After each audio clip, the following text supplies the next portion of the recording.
मानली कहना बहिना भाई, कुछ दिन घरे में रह जाई।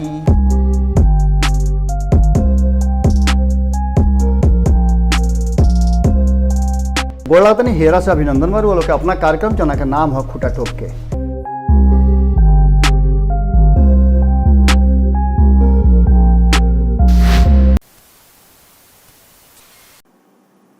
इंतजार सब्र के मत पूछी का हाल बा, जब से मुस्तकबिल देहनी तब से हाल बेहाल बा।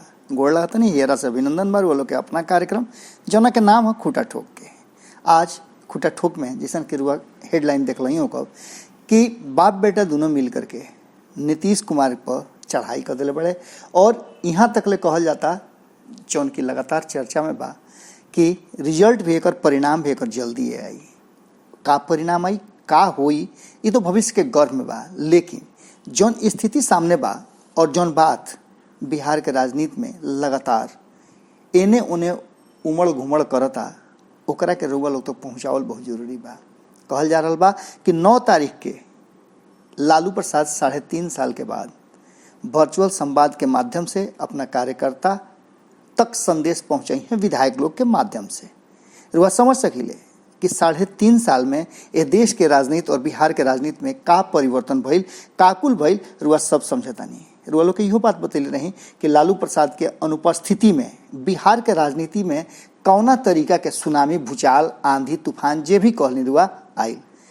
ऐसा पहला हाली भइल कि लालू प्रसाद के अब्सेंटी में एक भी सीट आरजेडी एक लंबा समय के बाद ना जीत सकल, जबकि कहल जा रहा बा कि लालू प्रसाद बिहार में समाजवादी जमीन के खूब सिंचित कैले रहे हा, जौना में कभी भी ऐसा सपना में भी ना सोचल जा सकत रहा कि लोकसभा में सदस्य विहीन हो जाई आरजेडी, लेकिन ऐसा भइल। विधानसभा में भी कहल जात रहे कि तेजस्वी यादव के तैयारी उनकर टीम के पूरा रिसर्च और कहीं ना कहीं जितना तरीका के लालू प्रसाद के पीछे करके अपने आगे करके तेजस्वी यादव कैले ओकर परिणाम भी रुआ सामने मिल गई। कहल जाल बा कि नया 9 दिन पुराना 100 दिन, ए कहावत के रुआ एने उने ना कर सकीले। एक बार फिर से लालू प्रसाद के फ्रेम में आवते जौन खास करके महागठबंधन के भीतर और आरजेडी के जौन विधायक बड़े वर्तमान में जौन जीत के 75 गो आइल बड़े ऊ, या फिर कार्यकर्ता होकस या महागठबंधन के उनका साथी होकस, सबके मन में कहीं ना कहीं हुलस हो गई बा, वो लोग के शक्ति मिल गई बा। और एक साथ साथ रुआ देखले हो कि कांग्रेस जौन की धीरे धीरे भारतीय जनता पार्टी के औरा में छिपक चल जाता, लुकाइल चल जाते हुए वो कांग्रेस के भी अब मुंह में बकार आ गई बा, बोले लागल बा। कांग्रेस के कई गो नेता लगातार कई तरह के बयान देते रहे, और यहाँ तक ले कि जना कांग्रेस के कहल जात रहे कि उनकर कई गो विधायक संपर्क में बाड़न नीतीश कुमार के, उ अब हूफी और हूह देवे लगले। भारतीय जनता पार्टी के साथ नीतीश कुमार के संबंध के अगर व्याख्या कल जाओ तो एकरा में नंबर 1 और नंबर 2 के जो मल्ल युद्ध या कहीं की वार चल रहा बा, आपस में द्वंद्व चल रहा बा, उ अब सामने निकल आइल बा। भारतीय जनता पार्टी के बिहार खेमा के नंबर 1 संजय जायसवाल और नीतीश कुमार खेमा के यानी जदयू खेमा के जो महागठबंधन के 2 गो बड़ा दल और बड़ा बड़ा नेता बा लोग, उनका खेमा में के बीच में जौना तरीका के चीज हो रहा बा ओकरा के देख के रुआ अंदाजा लगा सकिले कि सब कुछ तो ठीक नहीं है। अभी जब सब कुछ ठीक नहीं है तो रुआ यह बात के अंदाजा करी कि सरकार आखिर चली कैसे। अच्छा, असहू सरकार चलत नहीं है, एकरा के ढकेल ढकेल के कसहू आगे बढ़ावे के कोशिश कल जाता है। रुआ देखले ना कब कि ट्रैक्टर में जब अगला पहिया पंचर हो जाला तो 3 गो पर भी चलेला, 4 गो के जरूरत नहीं है, 3 गो पर चलला। वही तरीका से गुड़कल गुड़कल कहीं ना कहीं ई एनडीए के सरकार बिहार में चल रहा बा। 2015 के चुनाव प्रचार के कैसे रुआ भुला जाई। आज एगो बात रुआ दिमाग में रख ली, लालू प्रसाद नीतीश कुमार के कहले कि बड़ा डेराभूख हवे, आखिर डर उनका का बा, तो एकरा पीछे भी बहुत सारा सवाल बा। सवाल जो अक्सर रुआ कान तक भी पहुंचल हुई कि सृजन घोटाला से लेकर के मुजफ्फरपुर कांड और एकला अलावे यहाँ तक ले कि रुआ देखले होगा कि बहुत दिन तक आरजेडी कार्यालय के सामने नीतीश कुमार के लगभग 50 से ऊपर जौन उनकर घोटाला बा तना के लिस्ट रहे, और वो लिस्ट के देखा देखा के आरजेडी और खास करके तेजस्वी यादव खेमा यह बात के कहत रहे कि इहे उ डर है जौना के चलते नीतीश कुमार भारतीय जनता पार्टी के संगे संगे चलता रहन। अच्छा, एकरा में एगो और बात बा कि लालू प्रसाद के खूब हो रहा बा। लालू प्रसाद वर्चुअल रैली करी हैं, आ गई बाड़े, राजनीतिक माहौल गर्म हो गई बा। कोरोना काल में खूब जम करके लालू प्रसाद कोरोना काल में बड़ा जम करके नीतीश कुमार पर खिसी आयल बाड़े। लालू प्रसाद के कहना बा कि आखिर जौन लोग यह सरकार पर भरोसा कैले रहे उनका जीवन तक छीनल जा रहा बा, छीना रहा बा, और सरकार हाथ पर हाथ देके बैठल पड़ुए। सामान्य दवाई, बुखारों तक के दवाई नहीं खे मिलत, एजिथ्रोमाइसिन होके या फिर पैरासीटामोल होके, विटामिन सी होके, विटामिन डी होके, जिंक के गोली होके, या फिर डॉक्सिन होके, इस सारा गोली बाजार से लगभग गायब हो गई बा। अभी कहाँ चल गई बा इरवा समझ सकता नहीं। ऐसा तो जरूरत वह समझते बानी कि बिहार सरकार एकरा पर विशेष सोचत हुई। 1.5 साल के लगभग होके जा रहा बा, 1 साल से ऊपर हो गई बा कोरोना के, और एक कोरोना के साल भर से बेसी भइला के बाद भी अगर यह तरह के छोट मोट समस्या और छोट मोट दवाई ना मिले तो निश्चित रूप से एक आम आदमी के सोच हुई। ओजे लालू प्रसाद ऐसा आदमी जबकि बाहर निकल गए और उनका पूरा ध्यान अभी बिहार और बिहार के राजनीति के साथ साथ कोरोना पर बा, तो निश्चित रूप से वो चुप रह ना सकेले। अच्छा, इहो बात रुआ लोग को बताओ नहीं कि लालू प्रसाद अब सामने से फ्रंट से लीड करे खातिर तैयार बड़े, कमान अपना हाथ में ले बड़े। 9 तारीख के बाद बहुत कुछ परिवर्तन होखे वाला बा। ये तो बात रुआ जानते बनी कि लालू प्रसाद जब सामने होखस तो लोग के मुंह लेवेले, अपना बात से होके, व्यवहार से होके, या फिर अपना जो उनकर ऑरा बा एगो राजनीतिक ओकरा से। लालू प्रसाद एगो ट्वीट करके लिखत रहे कि भाजपाई नीतीश के इस राज का कोई नामकरण नहीं करना। बिहार में ऑक्सीजन, वैक्सीन, इंजेक्शन, बेड की तो छोड़िए, साधारण बुखार का दवा तक नहीं मिल रहा। मुख्यमंत्री इस पर कोई जवाब भी नहीं देगा।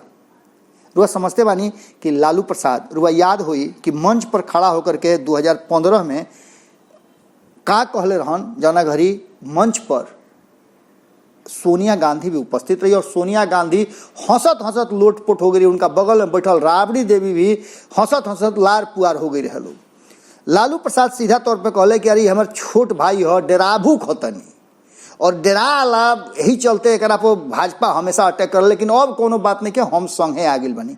लेकिन एक बीच में हाथ छोड़ा करके, जैसे मेला में ना भाई भाई भुला जाले, वही तरीका से 2015 में संघाती तो बनले, लेकिन 2017 में हाथ छोड़ा के मेला में लुका गई, भुला गई। और फिर से एक बार ये कहल जा रहा बा कि लेकिन जब मिलला के बाद दोबारा जब मुलाकात हुई तो कहा सुनी तो होइबे करी कि कैसे आखिर अलगा भइल, के हाथ छोड़ल, के हाथ छटक के भागल। तो ओकरा में जे हाथ छटक के भागी ओकरा तो कुछ ना कुछ औगार सहही के परिनु। याद करी रुआ कि प्रशांत किशोर उस शख्स रहन जौन की अब खूब चर्चा में बढ़न। 2 राज्य में वो चुनावी रणनीतिकार रहे है। बंगाल में जो परिणाम आयल वो अब तक के सबसे बेहतरीन परिणाम बा, और टीएमसी के जीत और प्रशांत किशोर के जौन राजनीतिक जो काम करते रहे है ओकरा से अपना के अलग कर ले। लेकिन ओकरा साथ साथ वो कई गो उदाहरण दे के गई।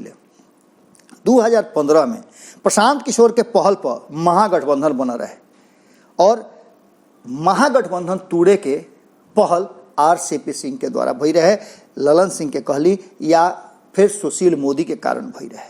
नीतीश कुमार वो लोग के कहला में आ गिले और प्रशांत किशोर के छोड़ दिले। 2 गो गैर राजनीतिक व्यक्ति के लड़ाई में राजनीतिक सोच नीतीश कुमार के क्रुंध पड़ गई रहे, और ऐसा स्थिति रहे कि वो में लालू प्रसाद के छोड़ के, महागठबंधन के छोड़ के वो पूरा पुनः एनडीए में चल गई रहन।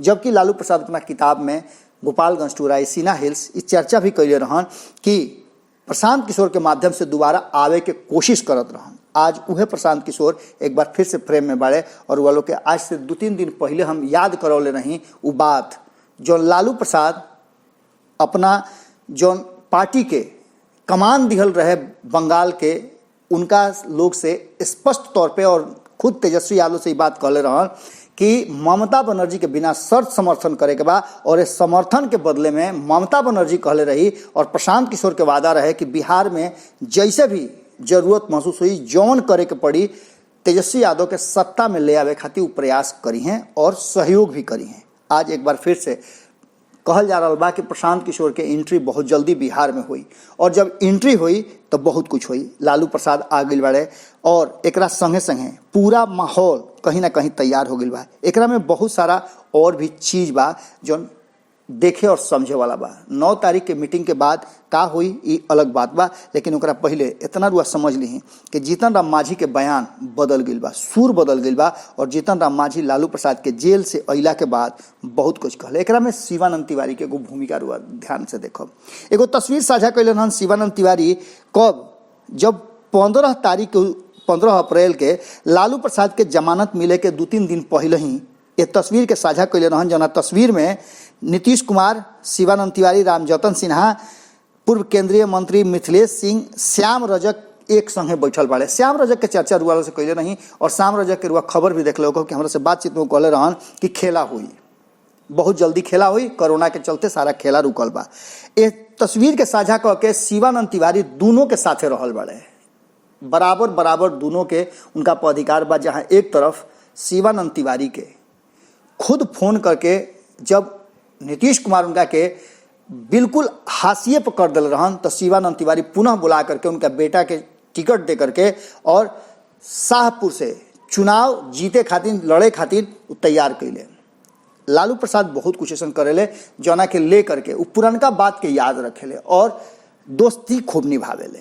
कहल जा रहा बा कि शिवानंद तिवारी के जो पोस्ट रहा, जो तस्वीर साझा करे कर रहा, एकरा पीछे के कहानी बहुत कुछ बयां करता है। रामजतन सिन्हा से लेकर के अन्य कई नेता बड़न जो लगातार जदयू में रहते हुए नीतीश कुमार के विरोध में खड़ा बड़न और सवर्ण के लेकर के खास करके भूमिहार, ब्राह्मण, राजपूत और लाला इस सवर्ण समाज के लेकर के एक अलग खेमा बनावे के तैयारी करता रन। खास करके सवर्ण समाज अपन जगह खोज रहा बा, जौन जगह कहीं ना कहीं आरजेडी अपना पार्टी में जगतानंद सिंह जैसन लोग के आगे करके, सुनील सिंह जैसन लोग के आगे करके, शिवानंद तिवारी जैसन लोग के आगे करके यह बात के बतौलस कि सवर्ण के भी A to Z के पार्टी बने खातिर तेजस्वी यादव वादा भी कैले रहन। इस सब बात में जीतन राम मांझी और मुकेश सहनी के चर्चा बहुत जरूरी बा। जीतन राम मांझी जहाँ नीतीश कुमार से खुश ना होकर के नाराजी भी चल रहा बड़े, कारण कि 2-3 गो ऐसा बात रहे जना के जीतन राम मांझी के नाम मनले। ओजे मुकेश सहनी के भी इच्छा राजनीति में बड़ बा, वो MLC के एगो और सीट चाहत रहन और यह स्थिति बिल्कुल जीतन राम मांझी के भी रहे। अपना दामाद खातिर एगो सीट चाहत रहन जौन देवे में NDA के या फिर कहल जाए तो नीतीश कुमार अक्षम रहले। अब ऐसा स्थिति में जीतन राम मांझी के फिर से एक बार वो लौक गई बा कि जब वो NDA छोड़ करके महागठबंधन में आई रहन तो नीतीश कुमार के छोड़ते और महागठबंधन में आवते उनका बहुत बड़ा इनाम मिला रहे और उनका बेटा के MLC बने के पहल आरजेडी के तरफ से भइल रहे और आरजेडी के सहयोग से उनकर बेटा MLC बनल जो कि आज मंत्री भी बनले NDA के सरकार में। अब ऐसा स्थिति में निश्चित रूप से जौन हासिल करे के रहे वो तो हासिल कइए देले जीतन राम मांझी। अब आगे उनका अभी बहुत कुछ हासिल करे के बा जना के ले करके कहीं ना कहीं उनका मन में कई तरह के बात कुलबुला रहल बा। एक कुलबुलाहट के साथ साथ अभी और भी बहुत सारा बात बा जना में रुआ देखले हो कब कि कौना तरीका से उनका पार्टी के प्रवक्ता दानिश रिजवान खिसियाइल भी रहन और लगातार बयान भी देता रहे। ये बीच में कुछ दिन रुआ देखब कि शांति तो बरकरार रहबे करी। शहाबुद्दीन वाला प्रकरण थोड़ा सा ज़्यादा परेशान कर रहा बा लालू प्रसाद और आरजेडी के, लेकिन ये सारा प्रकरण के समझे और बुझे खातिर लालू प्रसाद बाहर आ गए बड़े। हालांकि तेजस्वी यादव से संभरे वाला शायद ही ना रहल हा, कारण कि तेजस्वी यादव उतना गहराई से वो चीज़ के ना समझ सकस, कारण कि राजनीतिक अनुभव उनका लालू प्रसाद जैसन तो बाना। लेकिन अब स्थिति ये बा कि एक बार फिर से नीतीश कुमार अगर सब कुछ ठीक ठाक रही और जो इंटरनल बात जानकारी भारत लाइव तक या हमरा तक आइल बा, अगर वो बात यथास्थिति कायम रहता तो बिहार में एक बड़ा परिवर्तन रुआ देखे के मिल सकेला और रिजल्ट जल्दी रुआ के मिली। कारण कि बाप बेटा दोनों नीतीश कुमार पर जम के हमलावर बारे, यहाँ तक ले कि तेजस्वी यादव भी नीतीश कुमार पर हमला कैले है और साफ तौर पे लिखले रहे है। आजे के लिखल उनकर है कि क्या आपने नीतीश जी को किसी बैठक में मजबूती से बिहार का हक हिस्सा मांगते देखा व सुना है।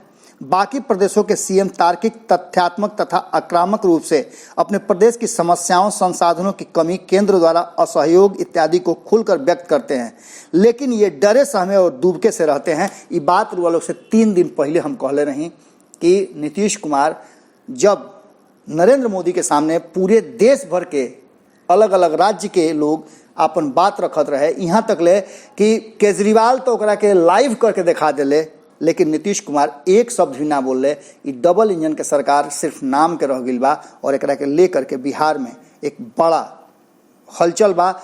हलचल कब परिणाम में बदली देखे वाला समय हुई, लेकिन जल्दिए होखे वाला बा कुछ। आज खुटा ठोक में एजे विराम देतानी, कल फिर लुआ लोग से मुलाकात हुई, कोनो गंभीर विषय पर चर्चा हुई, कारण कि जे भी विषय आई उ रउआ के जरूर जोड़ी और रउआ से जुड़ल हुई। गोड़ लागतनी। अगर ये वीडियो पसंद आई और रउआ बिहार के राजनीति और बिहारियत से सरोकार रखेनी तो सब्सक्राइब बटन दबा के चैनल के सब्सक्राइब कर ली। ओजे एगो घंटी बा, ओकरा बटन दबा देला से कुल सटीक और मारक खबर रउआ मुफ्त में मिल जाई। अगर रउआ पत्रकारिता के हमनी के नया प्रयोग में सहयोग कर चाहतानी तो ज्वाइन बटन दबा दी। पेटीएम नंबर नोट कर ली 9386816700। धन्यवाद।